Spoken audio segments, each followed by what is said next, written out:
seeing the order of evaluation, how it will be altered when we are using parentheses, right? So the same expression without parentheses, with parentheses, and with the nested parentheses.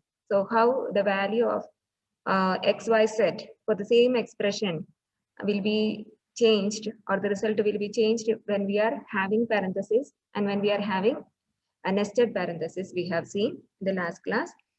Now we are moving on to the next topic. So we have until now only 26 participants. You know, the strength is 37.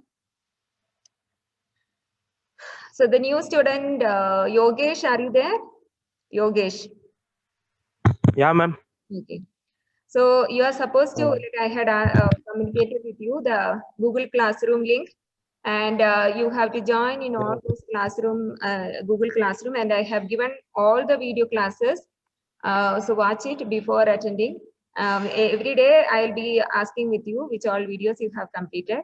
And like in the last 2 months, you know, we had completed, I think almost 1.8 portion of the one unit completely we have finished, and the second unit, one more chapter is remaining. I think 2 chapters are remaining.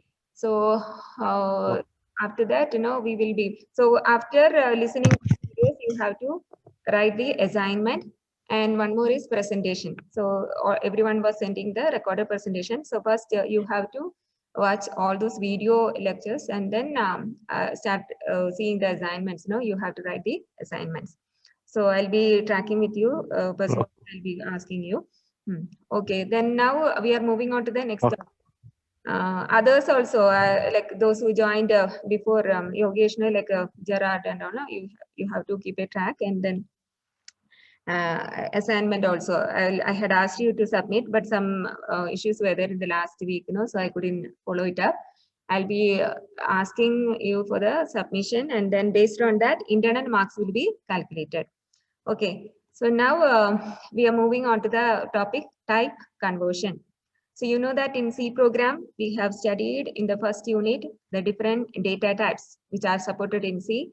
So we have seen that we have integer, and for integer itself, in order to use less number of bytes, integer we will be allocating 2 bytes. So if you want short integer, we can allocate, it will be allocated 1 byte depending upon the compiler and the system configuration. And then long integer, then if you want to have real numbers with a decimal point, you can have float, double, long double, and then you can have characters, and there we don't have a string data type. All those things we have studied. In C, we don't have string data type. Understood? So we will be declaring a character array, and we will be storing the string in the form of a character array. And so those data type we studied, and we also studied in the last classes that arithmetic expressions. Arithmetic expressions are those expressions written using arithmetic operators. So when we are writing an expression, it is a combination of operand and operators. So some case, you know, if you are using a operand, which is a variable, which is declared as an integer. If you have an expression written with a mix of integer variable and a float variable, then it is known as mixed mode, right? You can write an arithmetic expression using variable which is declared as an integer as well as real. So that type of expression is known as mixed mode representation. And we are going to study now how the conversion or the data type will be evaluated, and in what type of data type we will be having the result. So as I had told,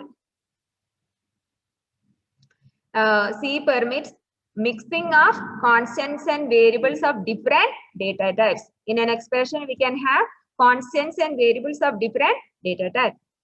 So when we are solving, we know that in the previous slide, we had seen that we will be getting some intermediate steps. We will not solve the Z value in a single step. There will be different passes, and in each pass, we will have different steps of evaluation. We will be getting intermediate values. So in intermediate values, we will be converting it into a proper data type. So what is that rule for converting a data type for the evaluation of an expression. There are two ways for the type conversion.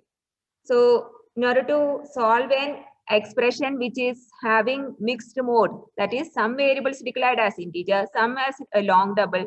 If you have an expression which is having mixed variables of different data types, then we will be following some rules for the evaluation of the expression and for the data type of the intermediate values. There are two ways for the type conversion. So when we are having that mixed mode, some conversion of the data type will be happening. So there are two ways for the type conversion. One is known as implicit type conversion. The other one is known as explicit type conversion. What is type? It's nothing but our data type. The data type with which we are declaring a variable. So there are two types of type conversion, implicit and explicit type conversion.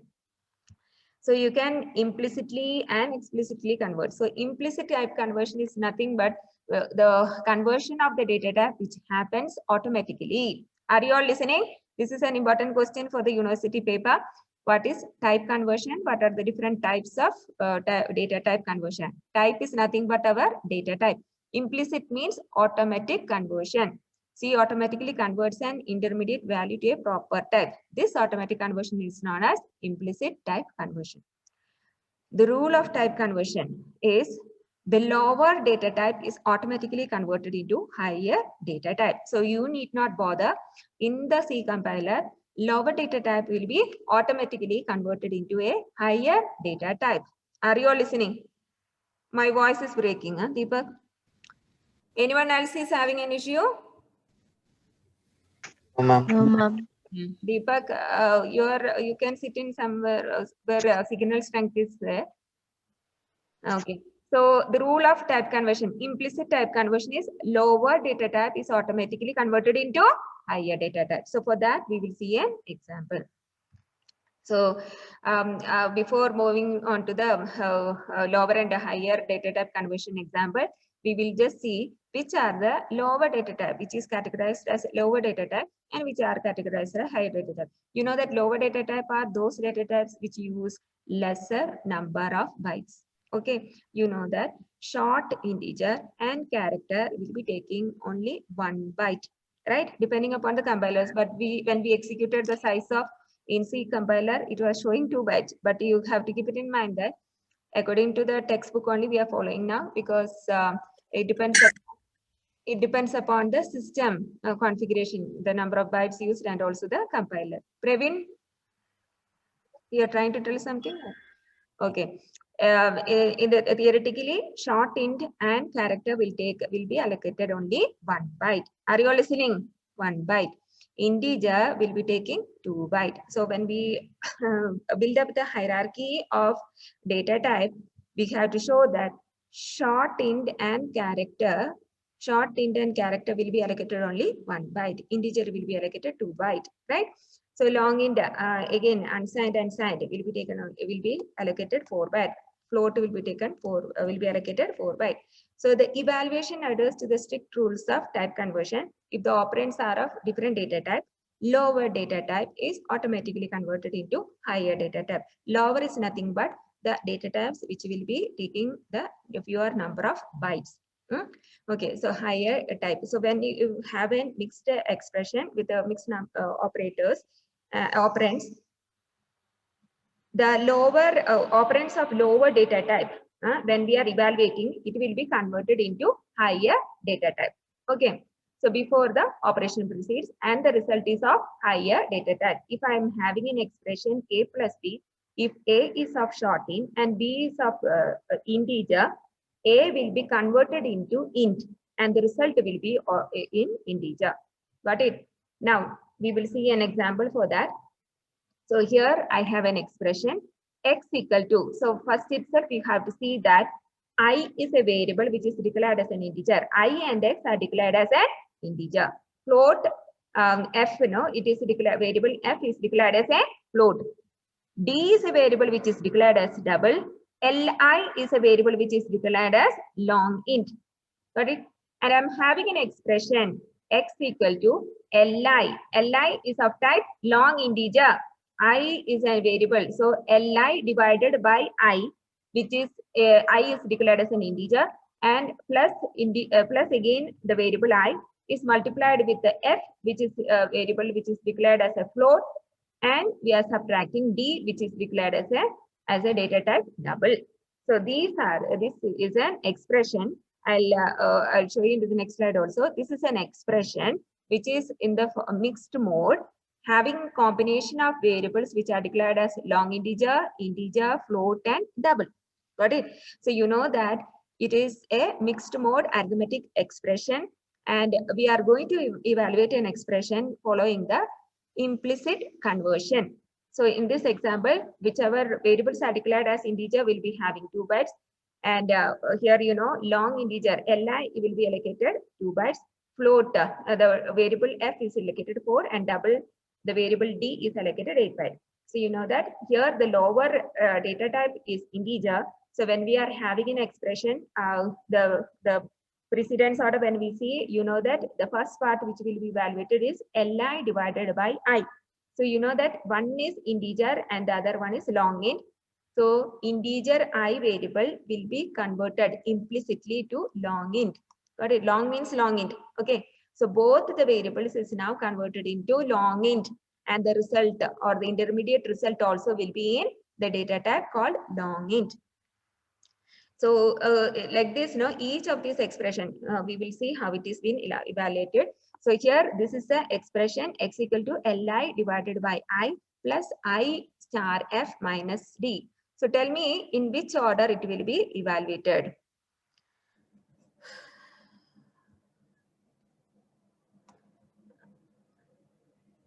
Gagan? Are you there, Gagan?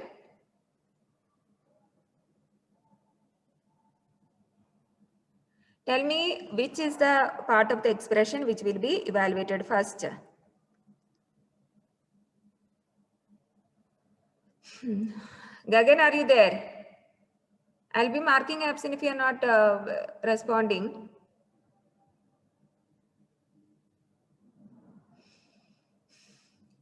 Ananya? Ananya is in this class only. Lower to higher. So here you just tell me, I didn't ask about the data type conversion and all. Which part of the expression will be evaluated first? When we start evaluation, we have studied the precedence. From left to right, when we start evaluation, you know that which are the operators having higher precedence in this expression? Which is the operator which Multiplication and division, ma'am. Yes, good.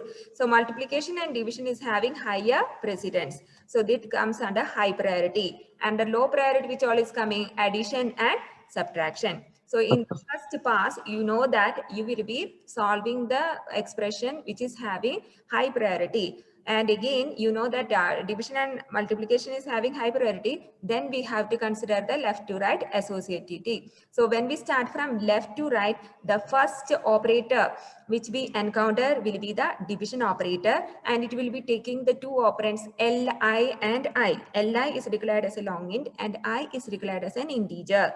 So this part will be evaluated first. So you know that when we are evaluating, in this example, we are going to consider that one variable which is long int, the other one is integer. So which part will, which conversion will take place now? Here, from the low data type, it will be converted into a higher data type. You know that integer will be taking only 2 bytes, long int will be taking 4 bytes. So ultimately, when we solve li divided by I, integer will be converted into long int. Got it? So now what will happen is, already li is a long int. So for solving and getting the intermediate result, I, which a variable which is declared as an integer, will be again converted into long int. And the final or the intermediate result of li divided by I will be of data type long int. Is it clear? Now, as we move on, we will encounter the addition symbol. We know that it is not having priority. So again, when we move on, we will encounter the expression I multiplied by f. You know that I is declared as a, so this conversion is only happening here. Integer, I is declared as an integer. This implicit conversion will be applicable only to this portion of the expression. When we move on, here when we encounter I, this is I is declared as an integer itself, right? So it will be considered as an integer itself. Now when we are multiplying it with f, which is declared as float, again we will have to perform an implicit conversion. Implicit conversion is I will be converted into float and f will be converted into float, right? So here the final f is already float, f is already float, and when we multiply this float with an integer, we will be getting a intermediate result which will be having the data type float. Got it? Now when we are moving again, we will understand that this is this part is again is of the first pass. No, we will be just rewriting the equation after solving the intermediate results. In first pass, 2 steps we have solved only the high priority operators of division and subtraction. In the next pass, what will happen? So this part we have got it as long in, and this part we have got it as float. So when we start evaluating the expression from left to right, we encounter an intermediate expression with the one variable as long and the other variable as float. Now we among this, we know that float, long in and float. So we will consider, or float is having, even though both are having 4 bytes, float is having higher priority than that of or it is considered more than that of the long int, because we are able to solve more precision and with the decimal part. So now the low priority data type long will be converted into float. So this implicit conversion of long to a float, and then the other variable which is already a float will be performing an addition. You know that in between these two we have an addition, and the intermediate result also will be float. Got it? Of the higher data type. Now what is remaining? Only the subtraction is remaining. You know that D is declared as a double variable. Now the intermediate result of addition of these two parts is going to be subtracted by D. So you know that D is declared as a double, and the intermediate result of this part is float. So what will happen now? This intermediate result will be converted into double, and it will be subtracted by D, and the result will be in the form of or the data type double. Now what will happen? Now we are going to assign the value to a variable X. Listen here, we are going to assign the value or the result of this expression into a variable X. You know that X is declared as an integer. So what will happen now? This will be X is declared as an integer. So what happened? The result is double, and the result, the variable to which we are going to assign the result of expression is an integer. Even though it is integer is of lower data type, the result will be assigned to the variable to whatever data type it is being declared. So the result of the expression will be allocated, or it will be assigned to the variable X depending upon its data type. Here there is no conversion from double. It will be there is no conversion into higher data type. Here double, even though it is of higher data type, it will be assigned to the variable with the same data type. Here X will not be converted. Listen here, X is not converted into X, which is declared as an integer, will not be converted into double. Okay, here the value which we got after evaluation of the expression or the result, even though it is in double, it will be assigned to the variable X of integer data type. So this will be the order or the implicit conversion. Okay. So this example you have to, that only I have given over here. One second. Okay. So here the final result of an expression is converted to the type of the variable on the left of the assignment. X is declared as an integer means it will be allocated, the result, it will be allocated to the variable depending upon the data type in which the variable is declared. Okay, the variable on the left of the assignment. So hope it is clear. This is known as implicit type conversion. Implicit type conversion. Implicit type conversion is automatic type conversion, and we need not interfere in the conversion because depends. It is automatically done by the compiler. Got it? Automatic conversion, implicit. Okay. Now we are moving on to the next type of conversion, which is known as explicit conversion. Explicit conversion of data type.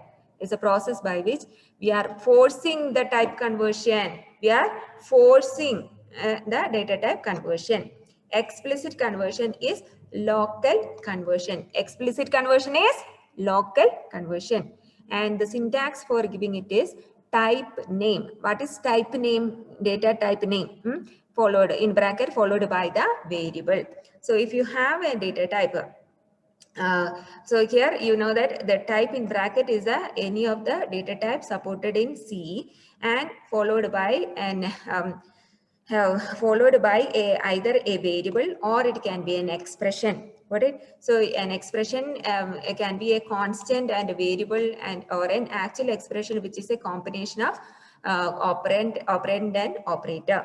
So you can convert the whole expression, or you can convert a particular constant or a variable. So here you can have, so in order to convert the whole expression, you have to put the whole expression within a parenthesis. Here you are going to convert, so 7.5 is a float variable constant, but we are going to store in X as an integer. So it will be considering, or it will be saving, assigning only 7 to X. Got it? Here 21.3 and 4.5 both are real values with a decimal point. Both will be considered as an integer, and the result will be given or taken as an whatever data type the variable A is being declared. Now, the result of evaluation of the 3 by 2, no, it will be considered as a float, and it will be assigned to the variable called A. So if A is declared as a float, it will be having the decimal point. Okay. So this is known as type conversion, explicit type conversion. In explicit type conversion definition, this term force should be there. Okay. Force should be there. Somebody switching on the video. Now we are taking class from college. So today we had to come. So okay, hope you are able to hear me. Students, are you able to hear me? Yes, ma'am. Okay, in explicit conversion, you have to write force. Okay, you are forcing the type conversion. Jeevan, you are switching on video.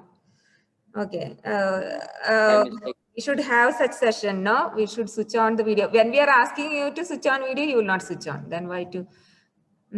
Okay, all are hiding. Ready for that, ma'am. Ready for that, no? Okay, last semester and all we used to switch on the video and take. Now we are forgetting in between. Okay, as we are posting the videos in YouTube, and I'm not asking. Otherwise, I will ask you. No problem. If you want, no, we can have such classes. Always teaching, one-to-one interaction or mentors type. No, like not even that. Some jolly classes we can have. Now I think mostly they will be opening the offline classes. They're from university, they are asking. So it may happen soon. But you should take care. In Andhra and all, they opened and then again problem happened. Okay. So here I have given an example for explicit conversion. You can execute in your system also. So here you know that I have given A, I have declared A as a float. Float means you can have the decimal point, right? You are having a decimal value or a real value over here. And I have commented this line in the B equal to A, because here if you directly assign a float value to a variable B, which is declared as an integer, compiler will be throwing an error. Is it clear? So instead of that, what we have to do, we have to go for the explicit conversion. So you have to see that. So I'll just remove, delete this line, and we can see that if in case you have a value that you have declared as a, here A is declared as a float and it is assigned value 1.2. Even if you are not assigning 1.2, if you are assigning 1 also, it will be taken as 1.000. Okay. So we are assigning a float value and we are declaring B as an integer. And in here, now we are using the explicit conversion. So what will be the output? I have given the output over here, but I'm explaining to you. we are using the explicit conversion. Explicit conversion means we are forcing the data type conversion. We are forcing the data type of A, which is already declared as float, we'll be converting into an integer. So when we are converting it into an integer, what will be the value of A? What will be the value of A? Answer. When we are forcing it into Mehboob, correct. So it will be taken as 1, right? We declared, when we declare A as float, it was 1.2. When we explicitly convert integer convert A into an integer, the value of A will be taken as 1. So it will be 1 plus 1, and B will be assigned the value 2. Printf the value of so here the value of B will be 2, but value of A will be 1.2. Even if we convert A into integer data type in this line, this is explicit conversion. Here, even though we do like that, the integer, the value of A will be still 1.2. Only in this line, we are forcing the data type of A as, we are forcing the data type of A as float, that is 1.2. So when we give an answer or when we give a printf statement, value of A will be still 1.2. But value of B, in which we calculated int of A plus 1, will be taken as 2, because 1 plus 1 is 2. So this example is explaining the explicit conversion of the data type of the variable A. So explicit conversion will be happening only in this line. Even implicit, no, it will be happening only at that point where we are having a mixed mode. Okay, so whatever data type it is being declared, that will be carried on even while when we are printing. But we have to make sure that the format specifier which we have given is depending upon the data type that we have declared. Got it? So if A is declared as float, we have to give it as %f. Hope it is clear. So this you can type and see this example. You can see and you can try out. So you will be clear about the concept. No need of learning what is implicit and explicit. If you execute this example, you will be getting to know. So type conversion is an important topic, and we have to that will be asked for the university exam. Some computational problems is like even though we are telling these many rules are being followed by C compiler, sometimes we may get some errors. Those errors they have given us a last topic. I'm just telling it. So when we do, if suppose A equal to 1.0 divided by 3.0. Listen here, we are telling that A is, we are assigning the value of A as 1.0 divided by 3.0. That means 1 by 3. Understood? Now we are telling B equal to A into 3. So what we will assume is, we know that A is 1.0 divided by 3.0. When we multiply with, so here instead of A, I am replacing it as 1.0 divided by 3.0. What we will assume?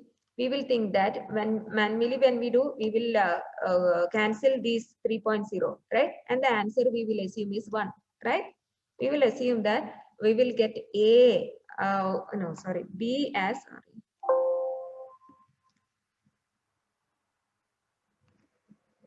we will assume that value of B will be what?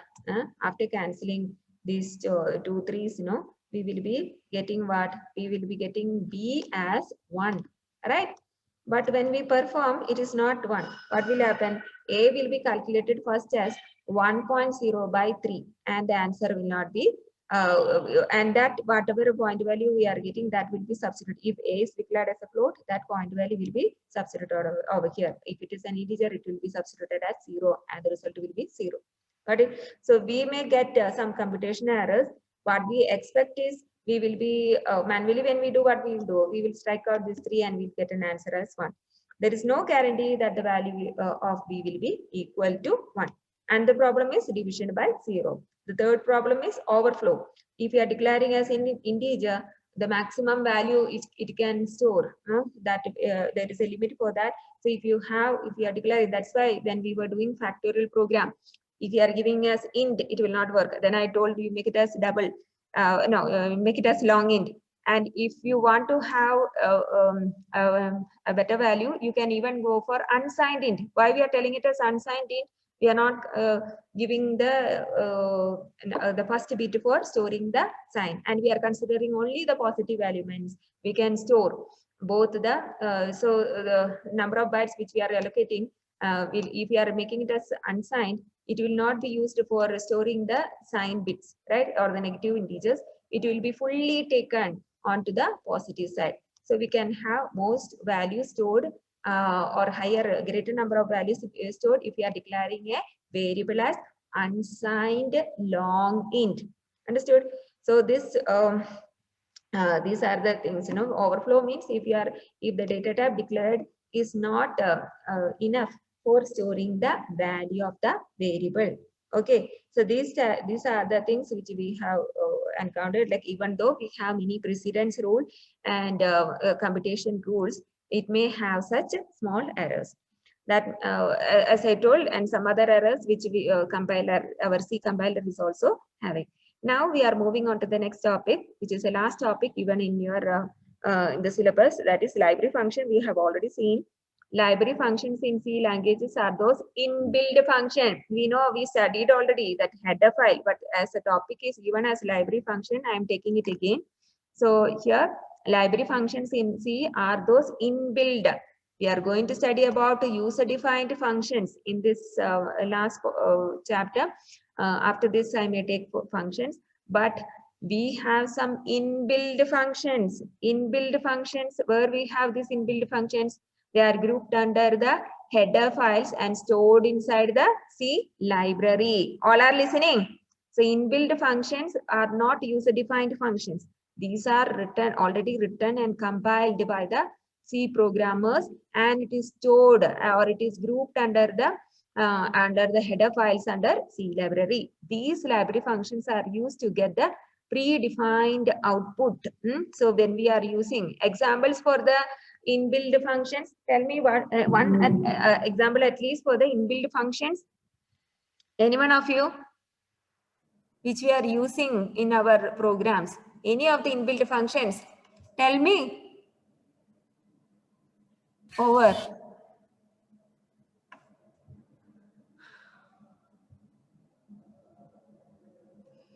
Inbuilt function. The header files. Gerard, SQRT, printf, scanf. In header files, we will have these inbuilt functions. Is it clear? Functions only I was asking. Printf, scanf, conio.h and math.h are the header files in which we are storing these inbuilt functions. Okay, I am asking for the inbuilt functions, not the header file names. Gerald answered correct. He who joined recently, he understood. So those printf, scanf, all these are the inbuilt functions which are stored in the header files. Understood? Header file stdio.h and all will be having the all this inbuilt function. Main, Janani has messaged. Main is also a inbuilt function which is pre-declared, but we have to define it. Okay. So these are the inbuilt functions. Most common example will be our printf, scanf, got it, getch, clear screen, all these are the functions, inbuilt function. We are not making that functions, right? Those are already declared and defined in the C header file and it is kept in the C library. C library is a collection of all the header files. Header files are a collection of all the inbuilt functions. Got it? So these library functions are used to get the predefined output. So each library functions in C has a specific operation. When we use printf, it will be printing, right? When we are using scanf, it will be accepting an input from the user. Library functions are declared in the header files, which are saved in the name called filename.h. So all the header files will be having an extension. We studied also. It will be having an extension called .h. So here I have given some of the header files, and in each header file we will see what are all the header files. You know, it will be stored in our C library. Suppose if you want to have some specific header file, you can download. You can download from internet and then just copy paste into your C library. Got it? So header files are there. many examples for the header file: stdio.h, conio.h, string.h, stdlib.h, math.h. All these we have seen. Time.h, c type.h. All these are the up to here we have seen. All these are rarely used. Signal.h, that also we may use. So these are the other header files which we have not used these many days. So these are some of the examples which we can remember. So for each header file, there is a specific function to be done. So in these header files, we will be having many functions. So in stdio.h, we will be having all those input-output header files or input-output related functions. Input-output related functions. In conio.h, we will have console input-output functions. And all the string-related functions will be there in string.h. Okay. So we will study what is this console input-output and all in the next chapter. One more chapter, which chapter we have for the managing formatted and unformatted input-output functions. So if you take stdio.h, we told it is a header file. Inside each header file, we will be having a collection of all the predefined functions, right? So the collection of all the header files makes a C library. So in each header file, pertaining to that header file, we will be having all the inbuilt function: printf, scanf, getc, getters, get character, putters. All these are the inbuilt functions which are stored in stdio.h. Got it? Now another header file is string.h. In string.h header file, we have the functions, inbuilt function, str concatenate, no, for concatenation, strcat, strncat. There is a difference between this. We will study in this chapter for C. String copy, string and copy. So it will be a slight difference where we will have n digits characters to be copied. String length, string compare, all these we will study in the chapter pertaining to string. So you have to understand these are the inbuilt string functions which are stored in the header file called string.h. Now character functions. So what are the inbuilt character functions which we are included in the header file called ctype.h? It will be having the all the function related to taking the character as an input. If you want to check whether a character is an alphanumeric, you will be using the inbuilt function is alnum, and we'll be passing the character as an argument. Just for your reference only, I am giving all, but you will be